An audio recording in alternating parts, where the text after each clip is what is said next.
Phulpur seat पर सपा के ticket के लिए दिग्गजों की लंबी कतार। उपचुनाव से पहले दिग्गजों ने झोंकी ताकत। आखिर किस उम्मीदवार पर बनेगी बात और सपा मुखिया किसे देंगे मौका। यूपी में जल्द ही विधानसभा की जिन 10 सीटों पर उपचुनाव होने हैं उनमें संगम नगरी प्रयागराज की फूलपुर सीट भी शामिल है। फूलपुर सीट यहां के बीजेपी के टिकट पर विधायक रहे प्रवीण पटेल के सांसद निर्वाचित होने की वजह से खाली हुई है। हालांकि खास बात यह है कि प्रवीण पटेल फूलपुर की लोकसभा सीट से भले ही 4000 वोटों से सांसद निर्वाचित हुए हों, लेकिन अपनी फूलपुर विधानसभा सीट पर उन्हें समाजवादी पार्टी से तकरीबन 18000 वोटों से करारी हार का सामना करना पड़ा था। साल 2022 के विधानसभा चुनाव में भी सिर्फ उन्हें 2500 वोटों के अंतर से जीत मिली थी। लोकसभा चुनाव में फूलपुर की विधानसभा सीट पर 18000 वोटों की बढ़त लेने की वजह से यहां सपा के हौसले बुलंद हैं। पार्टी ने यहां औपचारिक तौर पर आवेदन नहीं मांगे हैं, लेकिन इस सीट पर सपा के 50 से ज्यादा नेता और कार्यकर्ता टिकट पाना चाहते हैं। ये संख्या बीजेपी से करीब 1.5 गुना ज्यादा है। सपा के टिकट की दावेदारी करने वालों में पूर्व सांसदों, पूर्व विधायक और पूर्व मंत्री के साथ ही दूसरे दलों के भी रसूखदार नेताओं के नाम शामिल हैं। ऐसे में अखिलेश यादव को पार्टी उम्मीदवार का नाम तय करने में खासी मशक्कत करनी पड़ रही है। संभावित उम्मीदवारों में पार्टी के प्रदेश अध्यक्ष श्यामलाल पाल का नाम भी चल रहा है। आखिर कौन कौन है दावेदार? सपा का टिकट चाहने वाले 50 से ज्यादा दावेदारों में 3 नाम सबसे प्रमुख हैं। इनमें पहला नाम 4 महीने पहले लोकसभा का चुनाव लड़ने वाले अमरनाथ मौर्य का है।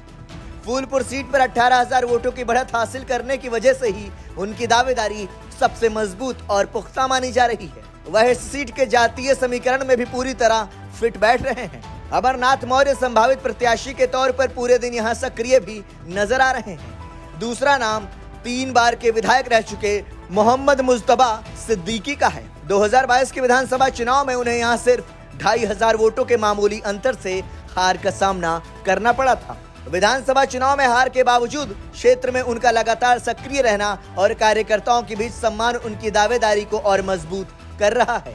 वो प्रयागराज की सोराव और प्रतापपुर की सीटों से 3 बार बीएसपी से विधायक रह चुके हैं। और तीसरा नाम पूर्व सांसद धर्मराज पटेल का है।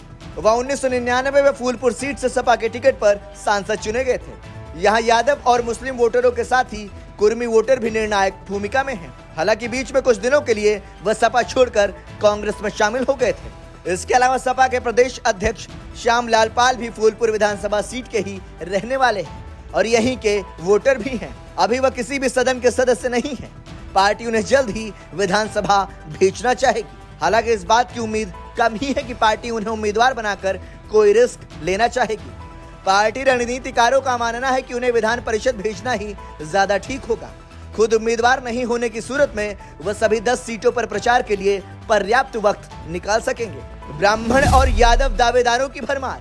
फूलपुर सीट पर सपा के टिकट की दावेदारी करने वालों में ब्राह्मण चेहरों में शशांक त्रिपाठी, मनोज पांडे, पवन द्विवेदी, शिक्षाविद रावेंद्र सिंह, तेज तर्रार महिला नेत्री मंजू पाठक और रवि मिश्र शामिल हैं। शशांक त्रिपाठी रसूखदार ब्राह्मण परिवार से हैं और साल 2012 में शहर उत्तरी सीट से पार्टी के टिकट पर चुनाव भी लड़ चुके हैं। वहीं मनोज पांडे जिले की फाफामऊ सीट से बीएसपी के टिकट के साथ ही निर्दलीय उम्मीदवार के तौर पर किस्मत आजमा चुके हैं। उनकी पत्नी अभी ब्लॉक प्रमुख हैं। रवि मिश्र पार्टी के लीगल विंग में राष्ट्रीय उपाध्यक्ष रह चुके हैं, जबकि पवन द्विवेदी बीजेपी छोड़कर समाजवादी पार्टी में शामिल हुए हैं और इन दिनों खासे सक्रिय हैं। जबकि मंजू पाठक महिला अधिकार संगठन नाम से एनजीओ चलाती हैं। वहीं यादव वर्ग से संभावित उम्मीदवारों में गंगापार के जिला अध्यक्ष अनिल यादव, पूर्व जिला अध्यक्ष कृष्णमूर्ति सिंह यादव, पूर्व जिला अध्यक्ष और 2019 में पार्टी के टिकट पर ही लोकसभा का चुनाव लड़ने वाले पंधारी यादव, जिला उपाध्यक्ष डॉक्टर राजेश यादव, 2017 में हंडिया सीट से चुनाव लड़ चुकी पूर्व एमएलसी वासुदेव यादव की बेटी निधि यादव, तेज तर्रार युवा नेता अभिषेक यादव और मंजू यादव के नाम शामिल हैं। लिस्ट में हैं और भी दावेदार। मुस्लिम समुदाय से भी तमाम नेता दावेदारों की फेहरिस्त में हैं। इस फेहरिस्त में पूर्व विधायक मोहम्मद मुस्तबा सिद्दीकी के साथ ही पूर्व विधायक हाजी परवेज अहमद उर्फ परवेज टंकी, टाउन एरिया के पूर्व चेयरमैन और 2017 में फूलपुर से ही विधानसभा का चुनाव लड़ चुके मंसूर आलम, पार्टी नेता और हॉस्पिटल संचालक डॉक्टर सरताज अहमद, फूलपुर और शहर दक्षिणी सीटों से विधानसभा का चुनाव लड़ चुके हाजी माशूक खान, यूथ विंग के राष्ट्रीय सचिव मोहम्मद दानिश, हांडिया टाउन एरिया के चेयरमैन अहमद अंसारी और तंजीमुद्दीन उर्फ छोटे प्रधान के नाम प्रमुख हैं। वहीं कुर्मी दावेदारों में धर्मराज पटेल के अलावा 2019 में इलाहाबाद सीट से लोकसभा चुनाव लड़ चुके राजेंद्र पटेल उर्फ राजेंद्र खरे, पूर्व कैबिनेट मंत्री हीरामणि पटेल, वरिष्ठ नेता SP Singh Patel, social activist और पार्टी नेता संगीता पटेल, पूर्व सांसद धर्मराज पटेल के भांजे पंकज पटेल के नाम शामिल हैं। जबकि पाल बिरादरी में अगर प्रदेश अध्यक्ष श्यामलाल पाल को अलग कर दिया जाए तो वरिष्ठ नेता और जिला उपाध्यक्ष राम सुमेर पाल और पार्टी नेता दरोगा पाल के नाम शामिल हैं। इसके अलावा दलित वर्ग में छात्र राजनीति से सियासी दुनिया में कदम रखने वाले युवा नेता राजू पासी, पूर्व ब्लॉक प्रमुख सुषमा भारती और पूर्व सांसद सुरेश पासी के बेटे रजनीश पासी के नाम शामिल हैं। इसके अलावा इन दिनों दूसरे दलों में रहकर राजनीति कर रहे एक पूर्व सांसद और एक पूर्व विधायक भी फूलपुर सीट से समाजवादी पार्टी का टिकट हासिल करने की दौड़ में हैं। इनमें से एक गंगा पार तो दूसरे यमुना पार से ताल्लुक रखते हैं। हालांकि कांग्रेस पार्टी भी सीट पर मजबूती से अपनी दावेदारी जताने में लगी हुई है। हालांकि अंतिम फैसला पार्टी के शीर्ष नेतृत्व यानी अखिलेश यादव को लेना है, जिस पर सबकी निगाहें टिकी हुई हैं। ब्यूरो रिपोर्ट, संदेश वाहक।